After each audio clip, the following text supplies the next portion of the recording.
Alors, dans une commande Linux se décompose en deux parties. Vous avez votre commande. Dans ce cas-là, par exemple, ls signifie listing file, donc qui permet de lister les fichiers. Et vous avez les paramètres. Les paramètres peuvent correspondre à une lettre ou euh, plusieurs lettres. Par exemple, on a listing file S qui veut dire size. Donc là, ça nous donne la taille de chaque fichier. Mais on peut tout simplement aussi rajouter d'autres paramètres. Human, H qui signifie human readable, enfin qui permet d'être lu par un humain. Et là, on voit le nombre de mots.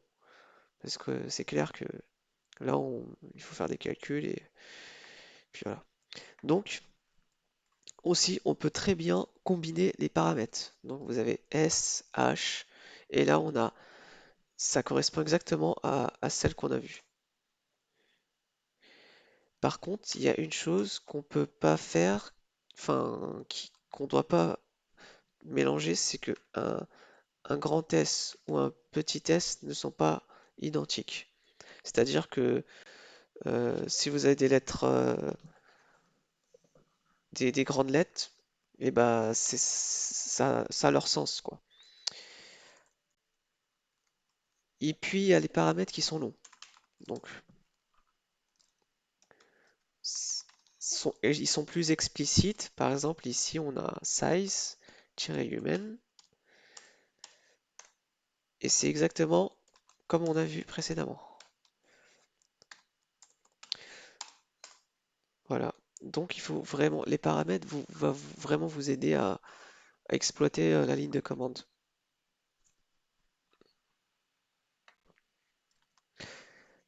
Voilà, vous avez une commande et puis parfois l'avantage du terminal c'est qu'il a été conçu pour vous éviter de perdre trop de temps.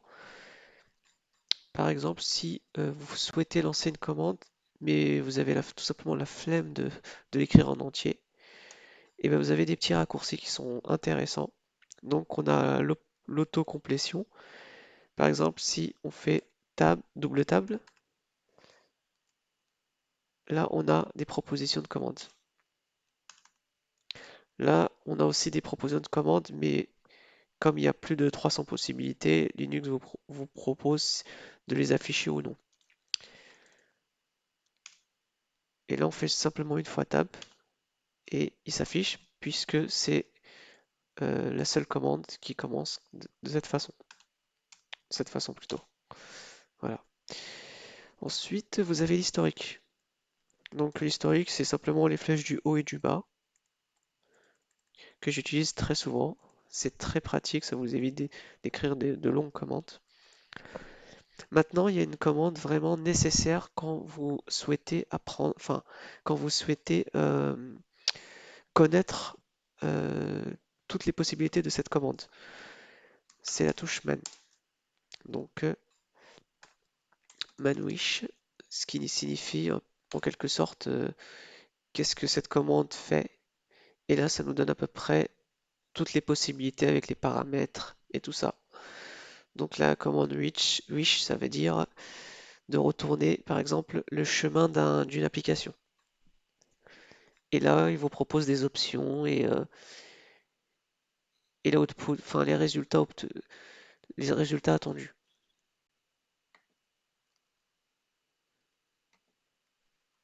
Hop, on quitte. Donc si je tape wish Python, oui, ça marche bien. Les raccourcis. Alors les raccourcis sont nécessaires pour être hyper productif. Vous verrez que bon, ça va prendre un certain temps de les mémoriser par cœur, mais l'idéal, ça serait justement de les faire progressivement. Ce que je vous recommande, donc que je vais partager dans la suite du cours, c'est de garder un tableau, de regarder le tableau que je vais vous partager, et ce tableau va vous permettre de connaître à peu près tous les raccourcis importants sur Linux. Le truc, c'est que justement, il y a tellement de raccourcis que commencez par les bases. Ensuite, vous pourrez évidemment étoffer. Par exemple, là, je peux vous donner quelques petits exemples. Vous avez par exemple la commande ls avec des arguments, du blabla, une commande longue en quelque sorte. CTRL A vous permet d'aller en début de ligne.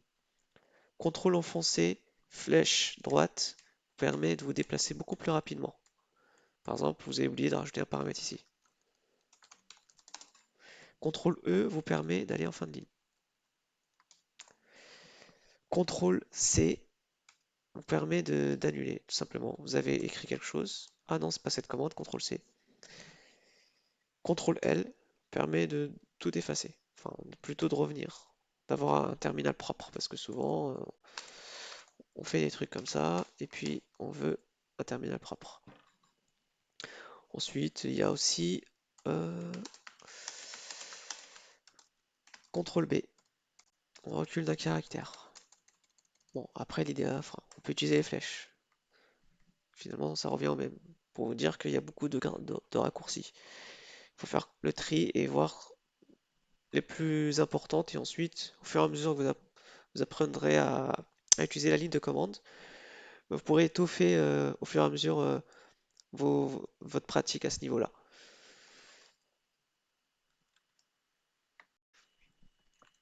Alors la commande ls qu'on a vue tout à l'heure dans les précédents cours permet de lister vos fichiers et sous-dossiers. Enfin, vos fichiers et dossiers et plus encore.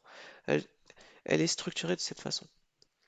Vous avez les options et puis vous avez soit votre dossier, soit votre fichier.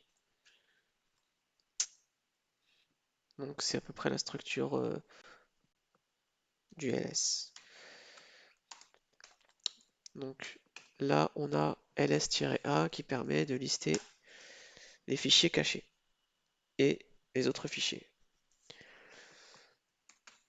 On a aussi, par exemple, vous souhaitez lister uniquement les dossiers, vous allez faire ls-d comme directory. Et bien sûr, une étoile, un slash, parce que les répertoires se terminent par un slash. L'étoile signifie tous les termes. Ça peut être test, ça peut être n'importe quoi. Donc, voilà, ça nous donne ça. Maintenant, vous pouvez aussi faire ls-la. Donc là, c'est long format, c'est-à-dire tous les détails. Cette partie-ci permet de voir l'autorisation d'écriture et lecture. Et là, vous avez la taille en mémoire et la date. On peut aussi faire ls-t. Donc là, on va faire, enfin, ls-t permet de lister par date. Là, je crée un dossier via la commande mkdir qui s'appelle test2, ls-t, et on voit que le dossier qui s'affiche en premier, c'est le dossier test2, parce qu'il a été créé en dernier, et qu'on a utilisé l'option T. Si on aurait fait un simple ls, ça aurait juste trié par défaut. Donc si on fait ls-t, et on rajoute aussi l'argument L, format long, pour plus de détails. Alors on a toutes les infos ici. Donc ça a été trié par date ici. Maintenant on va complexifier un peu plus les choses. Donc d'abord, avant de complexifier, on peut aussi faire ls avec nom du dossier. Ça nous donne tout le contenu du dossier. Maintenant on veut savoir combien de lignes de fichiers contiennent ce dossier. On peut faire toujours ls test et rajouter un pipe. Un pipe, c'est en quelque sorte euh, ça va permettre d'appliquer une commande par-dessus l'output. Donc, ls-test, ce sera notre output, mais on peut encore appliquer une commande pour effectuer une autre opération. Et notre opération actuellement, c'est de compter le nombre de fichiers. Donc, il y a une autre commande qui est intéressante, c'est word count, c'est wc-l. Donc, c'est pas word count, en tout cas, c'est pour compter, c'est en quelque sorte une commande pour compter avec "-l" qui permet de compter le nombre de lignes. Et là, on a bien 5 fichiers. Maintenant, avant de mettre la vidéo sur pause, je vais vous demander de faire un petit défi, c'est de compter uniquement les fichiers qui commencent par 4. 4.1 et 4.2. Je vous laisse mettre sur pause et vous revenez quand vous avez réussi. Voilà, alors pour compter uniquement les fichiers de façon précise, on peut simplement faire ls test slash 4 étoiles. On rajoute la pipe qui permet d'appliquer une commande "-l". Et là, on a bien deux fichiers. Qu'est-ce qui s'est passé? lstest 4 étoiles permet d'afficher uniquement les fichiers qui commencent par 4. Étoile, c'est etc. Donc ça peut être 4.1, 4.2, et puis voilà. Voilà. Donc ls est vraiment une commande intéressante. On peut aller encore plus loin, hein. Donc par exemple, demain vous avez plein de fichiers texte. On va en créer quelques-uns. test1.txt, test2.txt. Et là, vous faites un simple étoile.txt. Vous avez affiché tous vos fichiers texte, etc. Très pratique si vous voulez filtrer tout simplement vos fichiers, quoi. Vous pouvez également utiliser la commande ls et enregistrer par exemple toute l'output, c'est-à-dire les fichiers, les données qui sont affichées dans un autre fichier. On va faire ls chevron de ce sens-là.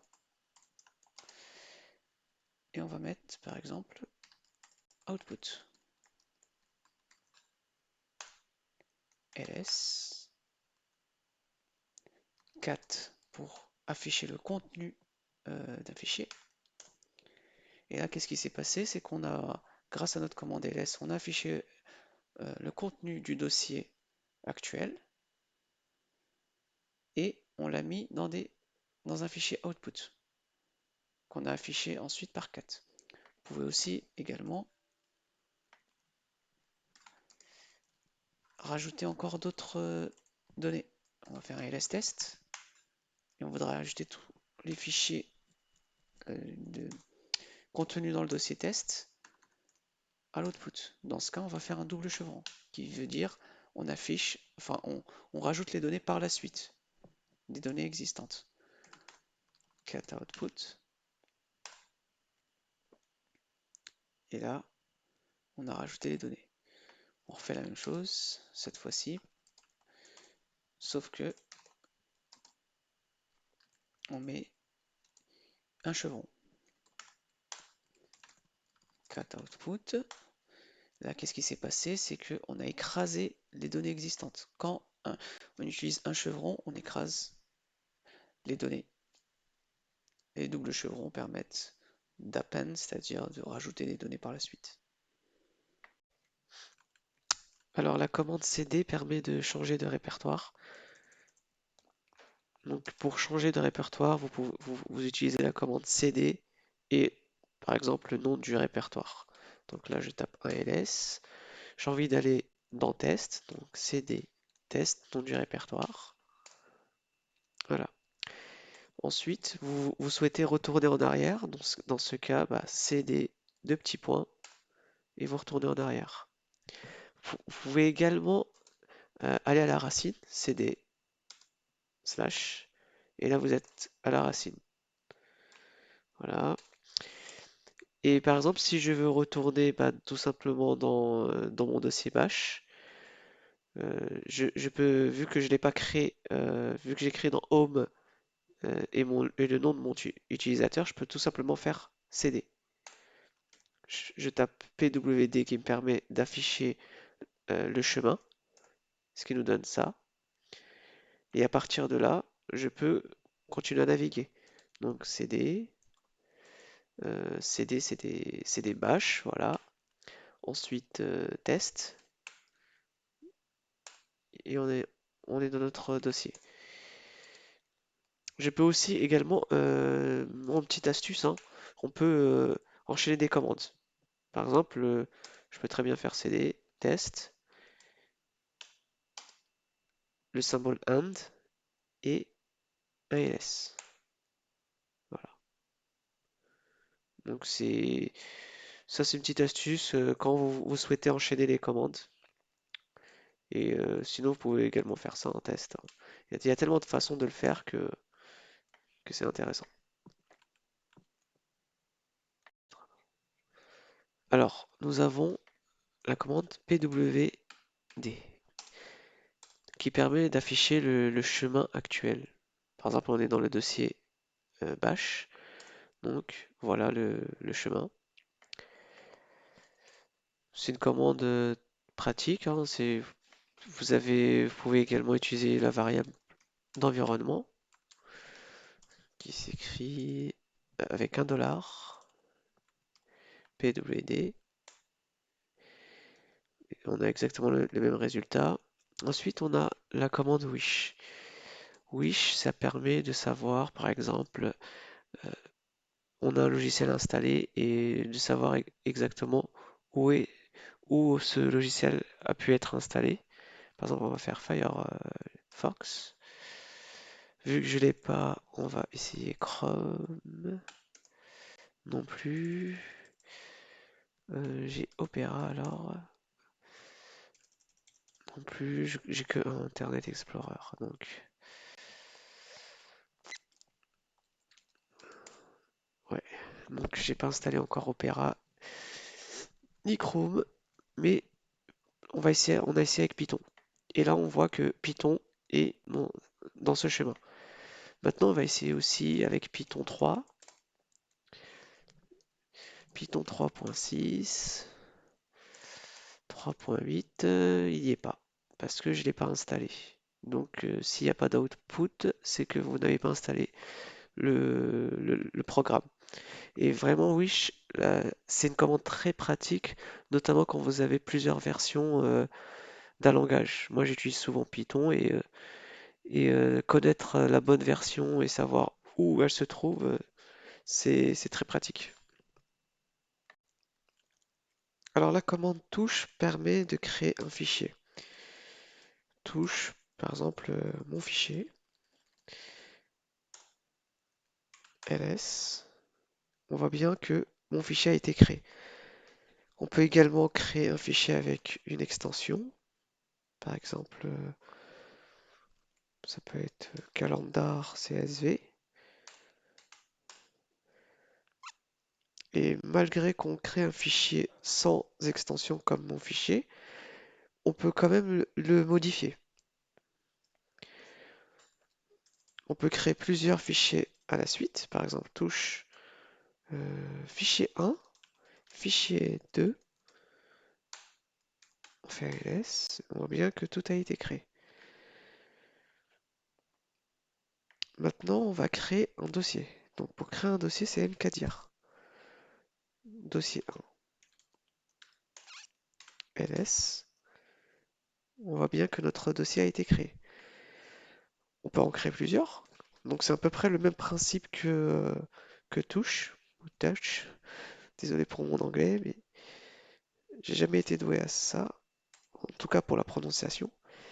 Alors, dossier 1, alors, 1 il existe déjà. Donc, dossier 2, 3. On fait ls. On voit que nos dossiers sont créés.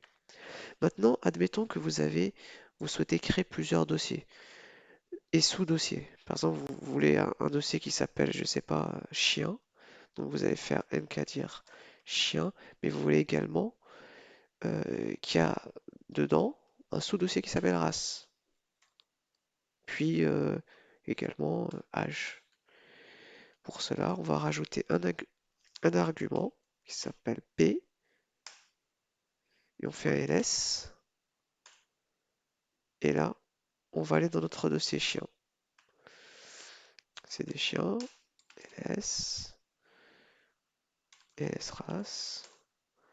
On voit bien que l'architecture euh, a bien marché, notamment en ajoutant l'argument p, ou plutôt le paramètre. Alors, on a la commande cp. La commande cp permet de copier des fichiers et des dossiers. Donc, on fait un petit ls. On voudrait copier le fichier 2 dans le même dossier actuel. Donc, pour cela, on fait fichier copie fichier 2 en fichier 2 bis. On fait un ls. On voit bien que notre fichier a été copié. On peut également copier un fichier vers un dossier. Dans ce cas, ça sera copie fichier 2 dans le dossier 2. ls dossier 2. On voit bien que notre fichier a été copié. On peut également copier un dossier vers un dossier. On voudrait par exemple copier le dossier chien 2 vers le dossier 2. Pour cela, on fait copier chien 2 vers dossier 2. Alors ça ne marche pas parce qu'on n'a pas mis le paramètre R qui signifie en jargon informatique en récursif. Donc ça permet de copier le dossier ainsi que tous les sous-dossiers qu'on a du dossier qu'on veut copier. Par exemple, chien 2, si on fait un ls chien 2, on voit que il y a plusieurs sous-dossiers. Dans ce cas, on est obligé d'utiliser le paramètre R pour récursif. Et on va copier tout ça dans dossier 2. Voilà, on fait ls dossier 2. On voit bien que notre fichier, enfin plutôt notre dossier ainsi que sous-dossier ont été copiés dans le dossier numéro 2.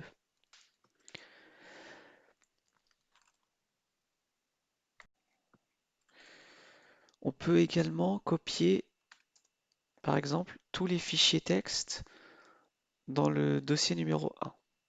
Pour cela, comme on avait vu dans les précédents cours, euh, c'était une petite astuce, hein, donc c'est étoile texte, qui signifie, ben, je prends tous les fichiers texte, j'affiche tous les fichiers texte, ça peut être blabla texte, ça peut être peu importe, point texte. Donc c'est à peu près le même principe, donc on fait cp étoile texte, et ça veut dire qu'on copie tous les fichiers texte du dossier actuel, bash, vers le dossier numéro 1. On fait un ls dossier numéro 1, et on voit bien que tous les fichiers texte ont été copiés.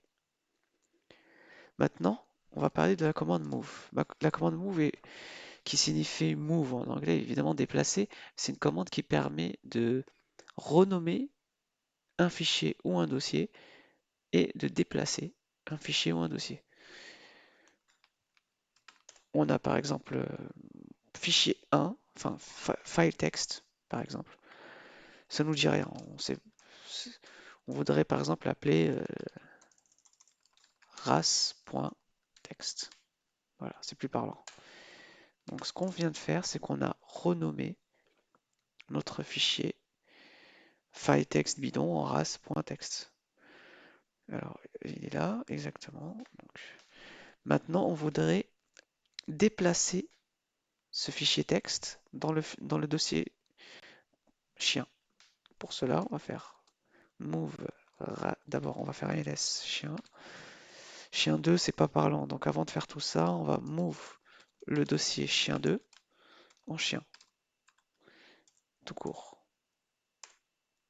Là, c'est plus parlant, donc ce qu'on vient de faire, c'est on a renommé tout simplement le dossier, hein. Maintenant, on va move race. D'abord, on va faire ls chien. Ensuite, on va faire move race.text dans le dossier chien et dans le sous-dossier race. Entrée, on fait ls. On voit bien que le fichier race.text n'est plus là. Donc, pour s'assurer qu'il est bien dans chien, on va faire ls chien race. Et là, on voit bien que notre fichier texte a été créé dans le sous-dossier race.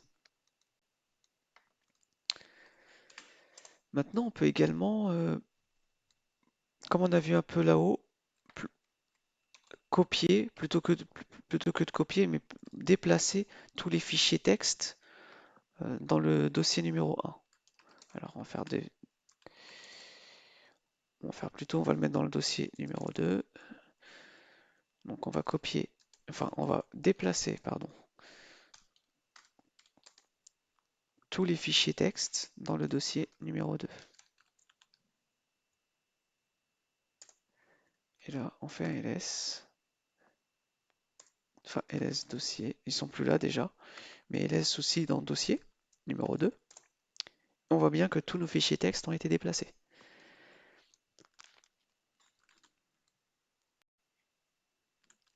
On peut également déplacer un fichier et le renommer en même temps. Par exemple, on voudrait déplacer le fichier mon fichier, donc move mon fichier, dans le dossier numéro 3. Mais pour le renommer, on va simplement faire un slash et on va imaginer par exemple un nom. Ça peut être mon fichier renommé. Alors mon fichier -re-dp, renommé et déplacé. Voilà. Ce qui nous donne ls dossier numéro 3. Et là, on voit bien que notre fichier a été déplacé et renommé. Pour s'assurer de ça, on fait un ls dans le dossier actuel et on voit bien que le fichier qui a été déplacé n'est plus là. Alors nous avons la commande rm permettant de supprimer des fichiers ou des dossiers. Donc par exemple, on fait un ls, on a envie de supprimer tous les fichiers, ces 3 fichiers. On a le choix, on peut tout simplement faire rm fichier 12, fichier 2, etc. Ou bien tout simplement aussi un rm fichier étoile, qui signifie tu me supprimes tous les fichiers, tout le contenu qui commence par le fichier, par fichier. On fait entrer ALS et on voit bien que nos fichiers ont été supprimés. Maintenant, on peut également supprimer les dossiers. Par exemple, on voudrait supprimer le dossier numéro 1. Là, ça ne va pas passer parce que c'est un dossier. Dans ce cas, on doit rajouter R, qui veut dire récursif. On peut également supprimer en ajoutant des informations. C'est-à-dire, euh, par exemple, vous souhaitez supprimer le fichier. Alors on fait ls, vous souhaitez supprimer test. On peut faire ça et on peut rajouter aussi -i. Et là, ça va nous demander la confirmation. C'est très pratique d'utiliser i parce que souvent, avec le temps, on devient beaucoup plus rapide via le terminal et en rajoutant i, information, ça permet justement d'éviter de se gourer. C'est vraiment intéressant d'utiliser i parce que ça vous évite de faire des conneries et ça peut arriver. Vous avez également un fichier récalcitrant. Vous n'arrivez pas à le supprimer.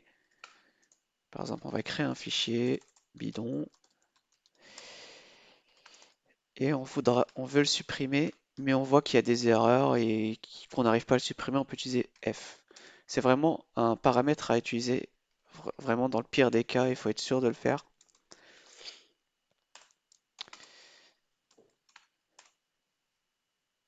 Et puis, vous avez aussi, et ça, je déconseille de l'utiliser, enfin, vous l'utilisez, mais il faut vraiment faire attention, c'est Remove étoile. Remove étoile, ça permet de supprimer le contenu du dossier actuel.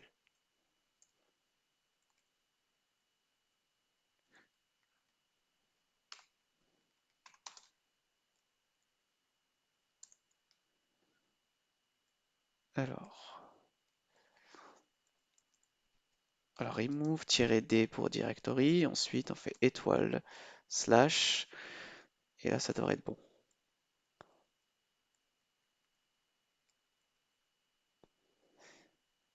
Ah oui, -r, voilà. Qu'est-ce qu'on vient de faire actuellement? C'est que on a supprimé tous les dossiers de façon récursive. Alors D pour dossier, R pour récursive, étoile, slash, qui veut dire tous les dossiers, parce que ça, il faut savoir que les dossiers, ça se termine par un slash. Et puis il y a la commande interdite, il ne faut pas la faire, mais c'est important de le savoir, celle-ci. Celle-ci va vous supprimer toute la racine, tous les fichiers à la racine, et votre système sera plus utilisable. Il y a une chose à savoir, c'est que l'idéal, ça serait justement quand vous avez vous pouvez également créer un alias qui vous permettra, par exemple, d'éviter d'utiliser la commande rm à tout va et qui vous demandera, par exemple, une confirmation. Alors là, on va s'attarder sur deux commandes. C'est cat qui permet d'afficher le contenu d'un fichier dans votre console et less qui permet d'afficher ligne par ligne ou page par page. Donc on fait un ls, on a déjà un fichier, on va rajouter plus de contenu à notre dossier. Pour cela, on va télécharger toutes les œuvres de Shakespeare. Donc toutes les œuvres de Shakespeare se trouvent dans ce lien. Alors, si j'arrive à copier le lien, il est là. Donc si vous allez sur ce lien, vous verrez toutes les œuvres de Shakespeare au format texte. Et wget, ça permet de télécharger ce fichier texte via le terminal.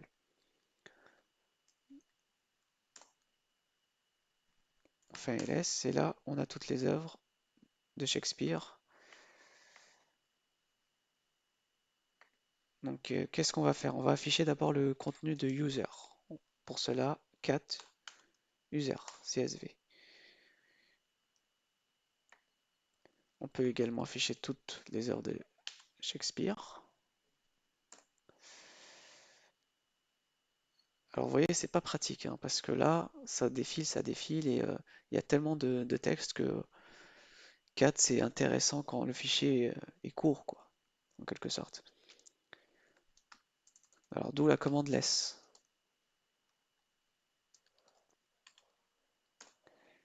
Là, c'est beaucoup plus lisible puisque là, on peut lire page par page. Donc, si vous tapez entrée, là, vous défilez le texte ligne par ligne, espace, page par page. Vous pouvez également utiliser les flèches.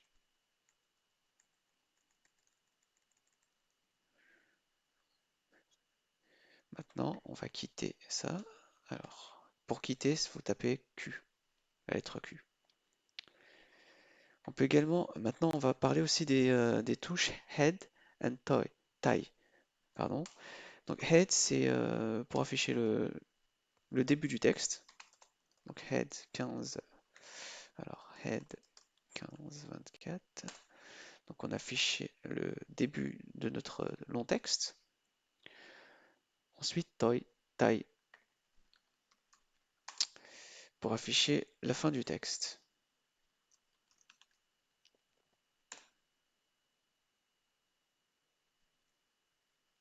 Et comme la fin du texte c'est du vide, c'est normal qu'on a tout ça.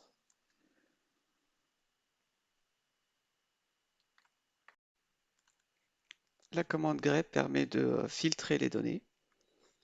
Elle peut être utilisée aussi avec les expressions régulières pour filtrer de façon précise.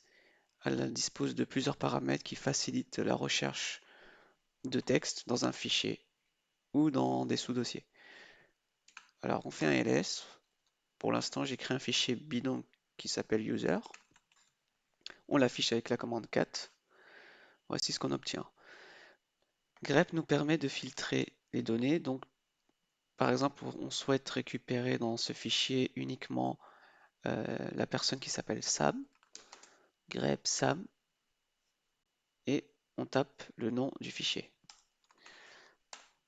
Voilà ce qu'on obtient. On peut également rajouter des paramètres qui sont très utiles. Donc on a le paramètre n qui permet de nous indiquer le numéro de ligne. Là, dans le fichier, c'est le numéro de ligne numéro 3. On a aussi le paramètre i. Alors i ça permet, c'est sensitif, ce qui permet par exemple d'avoir de la majuscule ou du minuscule. Si on fait ça, ça ne marche pas. I, ça permet de le prendre en compte justement. On a aussi V.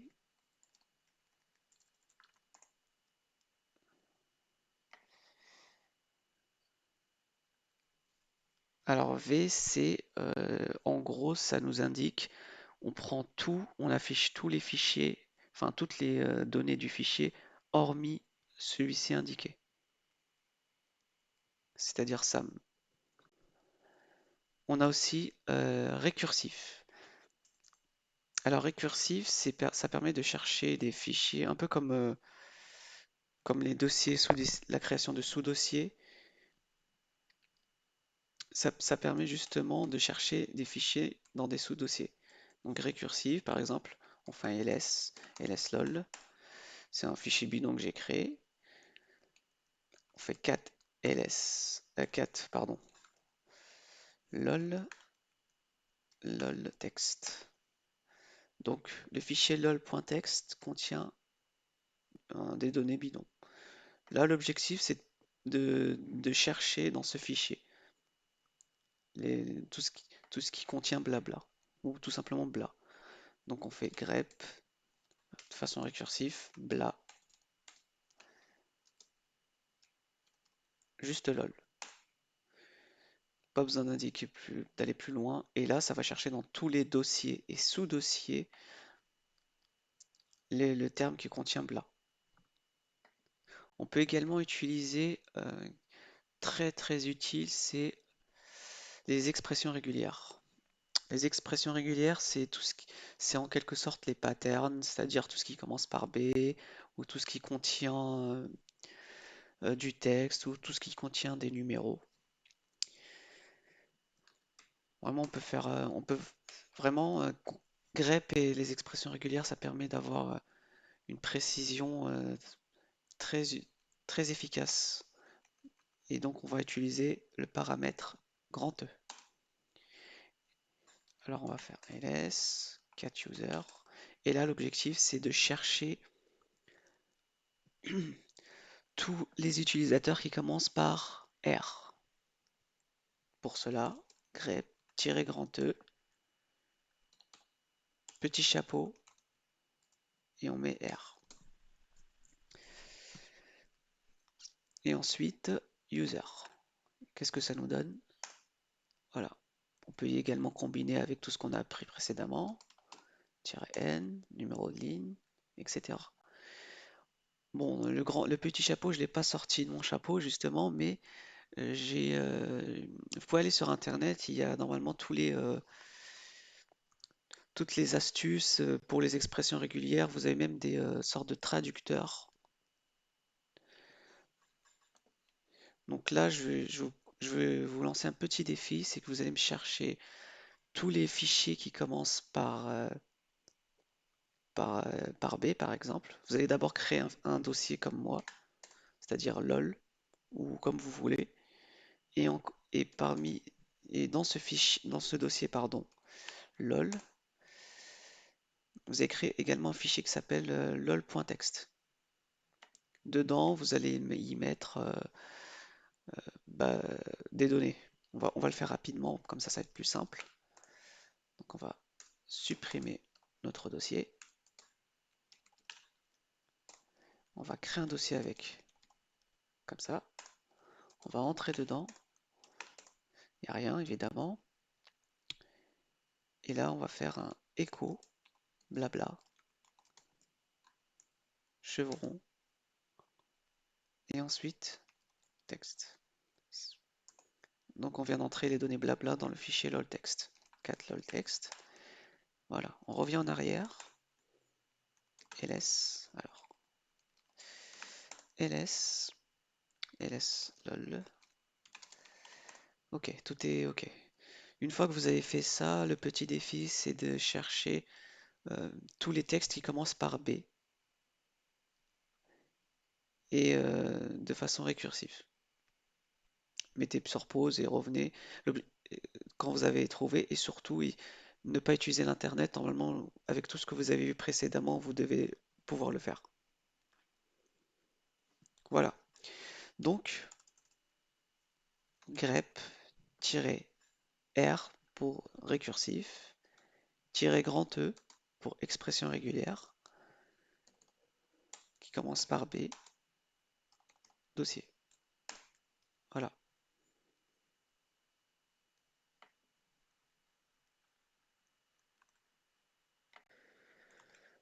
La commande sort permet justement de trier le contenu d'un fichier. Alors, on va supprimer déjà ça. Alors, on va afficher par exemple le fichier user. On voit bien que notre fichier n'est pas trié, vu que Zach arrive en première ligne. Pour cela, on utilise sort, user. Le fichier est bien trié. Maintenant, on voudrait justement que ces données-là soient enregistrées dans un fichier. Parce que ce qui s'est passé actuellement, c'est que les fichiers triés ont justement, enfin, ont été affichés justement dans le terminal. Pour cela, sort-o comme output. Donc ça va être user output ou sorted, c'est mieux. Sort.csv et là on va mettre le fichier input qui est user. ls cat user sort. On voit bien que notre fichier a bien été trié. On peut également utiliser l'avantage de la ligne de commande, c'est qu'on peut utiliser, on peut le faire de plusieurs façons, hein. Pour l'output, hein, on peut justement faire sort user.csv, chevron, user sort 2.csv, ls cat user sort 2 pour afficher le contenu. Et là, on voit bien que ça a été trié. Donc, il y a plusieurs façons de le faire. Ensuite, vous avez sort-n. Il y a plusieurs paramètres, hein. Donc, il y a sort-n pour trier des nombres. -f, si vous mettez ce paramètre, il n'y a plus de différenciation entre minuscules et majuscules. Puis vous avez également -r qui permet de faire un tri inversé.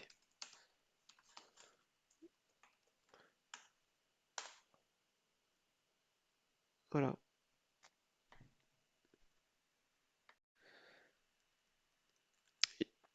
Donc la commande wc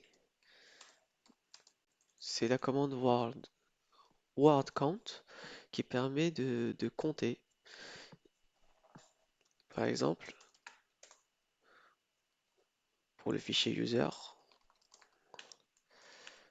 on voudrait justement compter le nombre de lignes. Si on fait un simple word count user, on a trois nombres qui s'affichent. Le premier, c'est le nombre de lignes, 4. Ensuite, 8, c'est le nombre de mots. Et 37, le nombre d'octets. Si justement on veut que le nombre de lignes, on fera word count-l comme paramètre pour le paramètre, ensuite user. Voilà.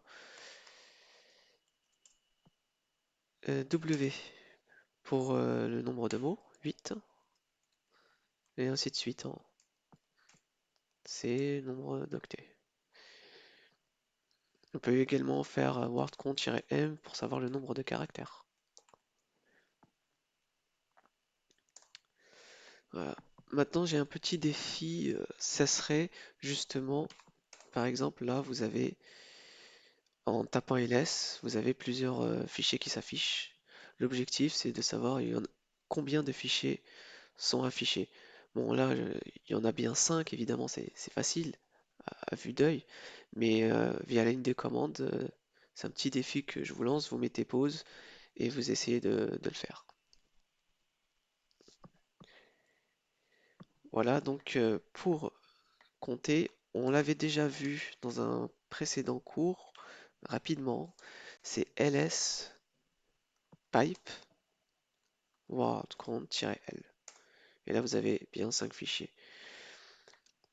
En quelque sorte, qu'est-ce qui s'est passé là? C'est que ls, en faisant simple ls, vous avez tous ces fichiers. Et en mettant le pipe, ça permet d'appliquer justement la commande word count. Imaginez que tous ces fichiers soient dans c'est l'input de votre commande word count. Donc c'est une commande très pratique. Et vous pouvez également, l'avantage de pipe, c'est que vous pouvez enchaîner plusieurs commandes par la suite.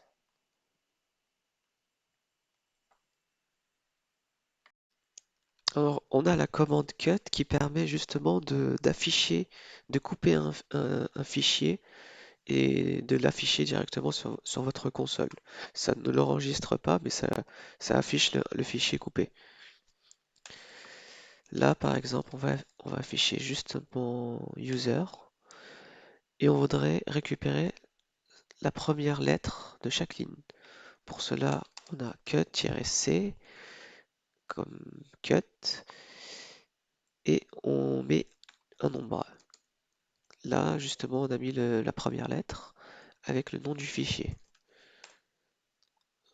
Voilà ce qu'on obtient. On peut également augmenter le nombre pour décaler. Cette fois-ci, ça va prendre la deuxième lettre. On peut également faire -2. Qu'est-ce qui va se passer? C'est qu'on va prendre les deux premières lettres cette fois-ci. On peut également prendre la dernière lettre, -1, 1 moins, pardon. Et là, qu'est-ce que ça fait? Alors, vu qu'il y a des espaces, on va augmenter. Là, ça récupère les 5 lettres, les 5 dernières lettres de chaque ligne.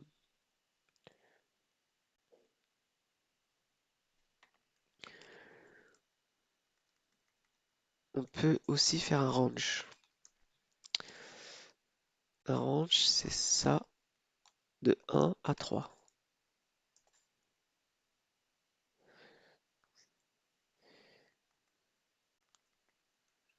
De 2 à 3.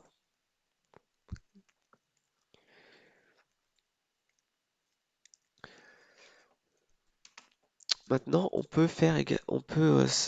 par exemple, demain, vous avez, alors on va afficher votre fichier user. Vous avez un fichier de cette façon. Vous souhaitez récupérer uniquement tout ce qui contient après la virgule. Tous les termes après la virgule, c'est-à-dire âge, 30 et tout ça. Pour cela, il y a un paramètre qui s'appelle D comme délimiteur.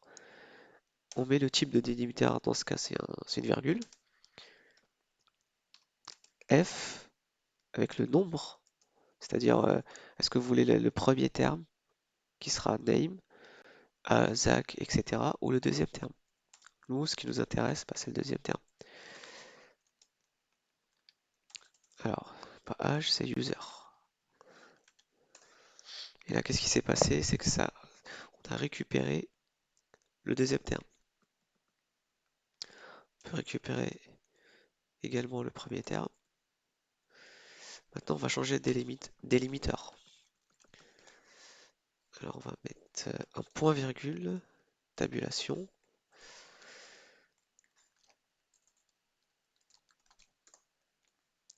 On va afficher notre fichier. Voilà. On va exactement utiliser la même commande, sauf qu'on va mettre une tabulation. Et là, ça passe pas. Effectivement, on n'a pas mis des côtes ici.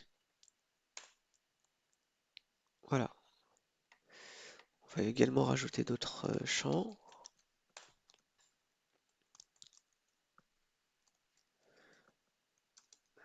Euh, Qu'est-ce qu'on pourrait mettre? Hobby. Euh, Tennis.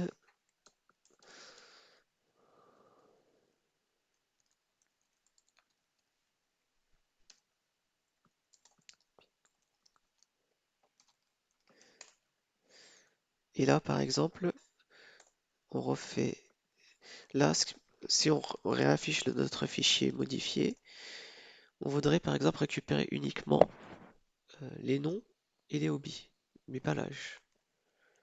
Pour ça, on va faire un premier terme, virgule, troisième terme. Et voilà, notre fichier. On se dit, bon, ça c'est notre fichier, on voudrait le sauvegarder. Et ben, chevron. Et on va faire user hobby csv ls cat user hobby. Et on a bien les modifications. Donc il faut savoir que cut, ça permet d'afficher uniquement un fichier coupé dans votre terminal. Par contre, en utilisant un chevron, vous pouvez filtrer, c'est-à-dire vous allez là, dans ce cas, on a modifié le fichier, donc on l'a affiché dans la console et ensuite on l'a enregistré. Parce que ce cut ne permet pas de modifier votre fichier. Alors, concernant la compression sur Linux, c'est complètement différent de Windows. Sur Windows, vous avez peut-être eu l'habitude d'utiliser Zip, qui permet de compresser des fichiers et ou des dossiers. Cette fois-ci, sur Linux, on a gzip et bzip2 qui permettent de compresser uniquement un fichier. Vous pouvez pas compresser plusieurs fichiers avec gzip. Pour cela, on va utiliser d'abord tar, qui permet de compresser un ensemble de fichiers et dossiers. Et une fois qu'on a notre archive tar, on va le compresser encore une fois via gzip. Ce qui fait qu'on peut gagner de l'espace à ce niveau-là. Pour cela, on va commencer par créer une archive avec tar. Alors j'avais déjà créé une archive, on va la supprimer. Avant de créer votre archive, évidemment, il vous faut un dossier. Alors moi j'ai mon dossier qui contient tous mes CSV, hein. Vous pouvez faire de même ou un dossier factice. Pour cela, on va créer notre archive qu'on va nommer cours bash.tar. L'extension est importante.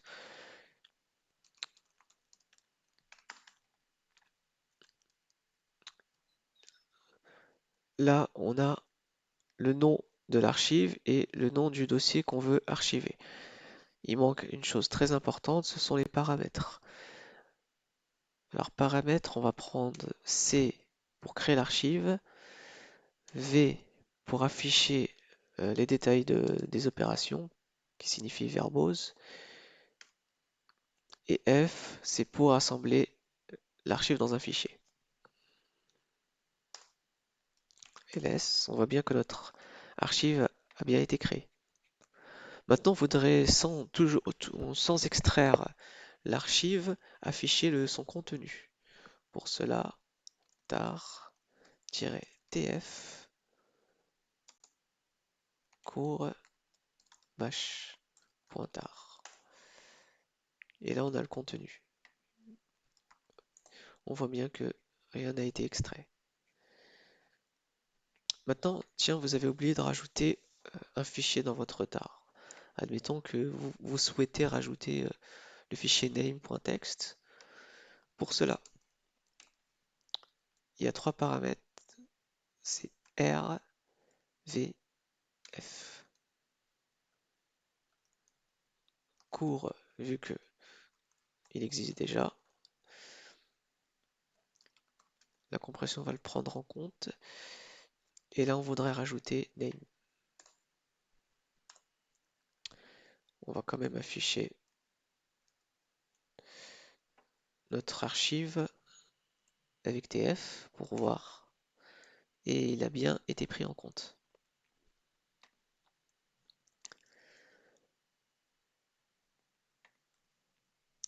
On peut également utiliser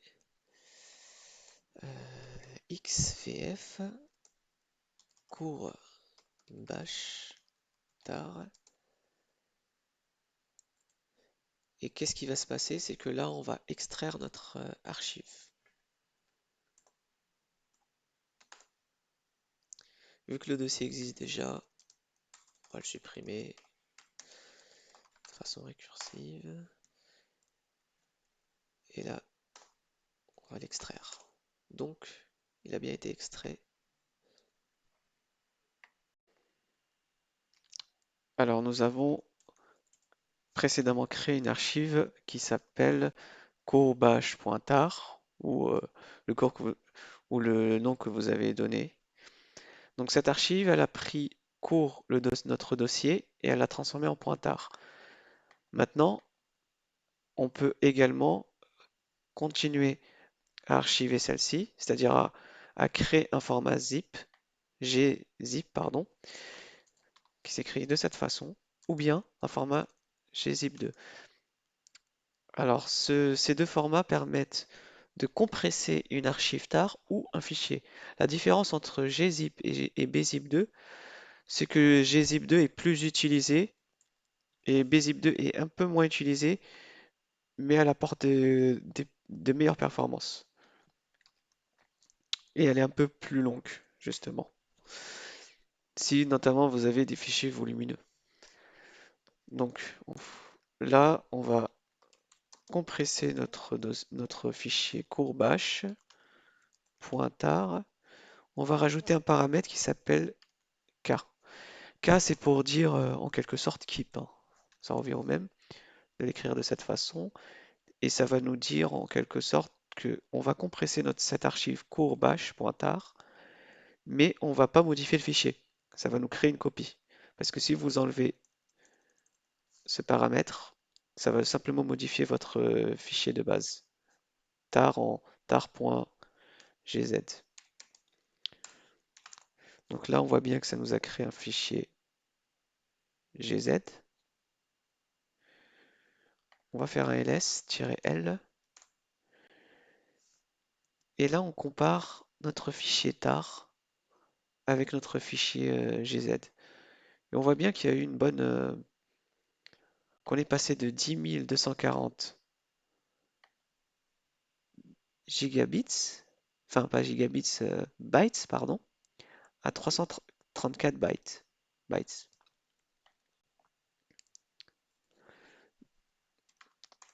Maintenant, on va extraire le contenu de notre fichier gz avec gunzip. Vu que nos dossiers et fichiers existent déjà, on met non pour pas les remplacer.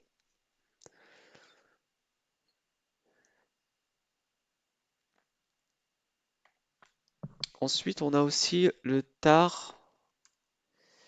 Maintenant, plutôt que vous avez par exemple, on va supprimer déjà tous nos archives.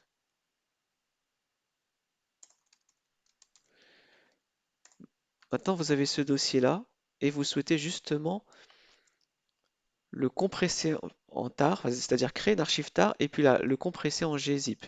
Plutôt que de faire deux commandes séparées, on peut directement utiliser tar-zcvf comme paramètre et on met le nom de notre archive. Courbash.tar.gz avec le fichier source courbash et là si on voit bien que en une commande on a pu créer notre archive. Maintenant qu'on a notre archive, on souhaite justement voir le contenu de celui-ci. Pour voir le contenu d'un fichier, on fait tout simplement cat. Mais pour une archive, ça sera plutôt zcat. Z comme zip. Cours bash.tar.gz. Et là, ça nous a affiché le contenu de notre fichier, de notre archive plutôt. On a aussi zmore.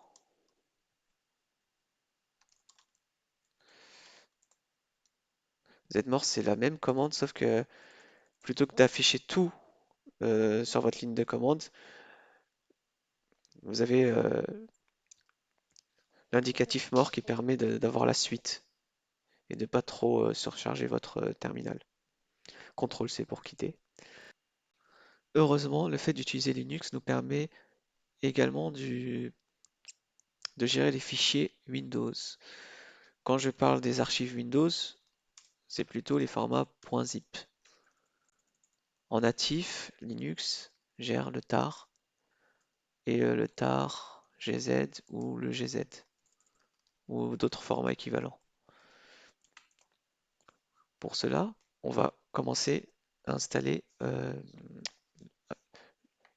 package zip.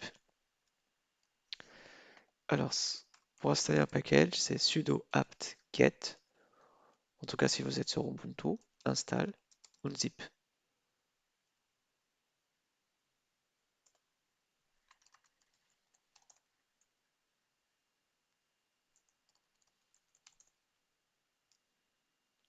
J'ai déjà installé.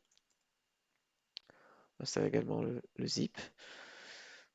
Donc, on souhaite justement créer une archive en format zip pour le dossier suivant, cours bash. Pour cela, zip-r pour signifier de façon récursive, c'est-à-dire le dossier, les sous-dossiers et ou les fichiers. Courbash.zip.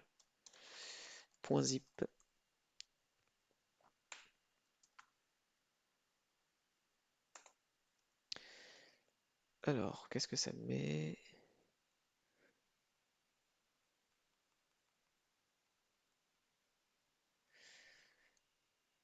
Ah oui, c'est logique.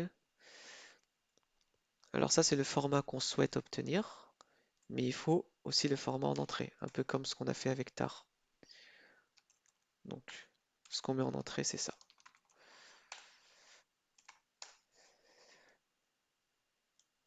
Et on a notre fichier, notre archive plutôt zip. Pour le dézipper, bah, tout simplement unzip, courbash.zip. Et là, évidemment, vu que c'est notre dossier bash existe déjà, on met non. Demain également, si vous avez des fichiers qui se nomment, enfin des fichiers rares, c'est-à-dire avec le format .rar, que vous venez de recevoir par quelqu'un qui utilise Windows, Vous pouvez les dézipper cette fois-ci, mais avec la commande unrar. Tout simplement, pour l'installer, c'est sudo apt-get install unrar. Dès que vous n'avez pas de package, dès qu'il vous manque un package, vous, vous devez utiliser cette commande. Sudo apt-get install quelque chose. Et souvent, le terminal vous le précisera. Il faut toujours lire les erreurs.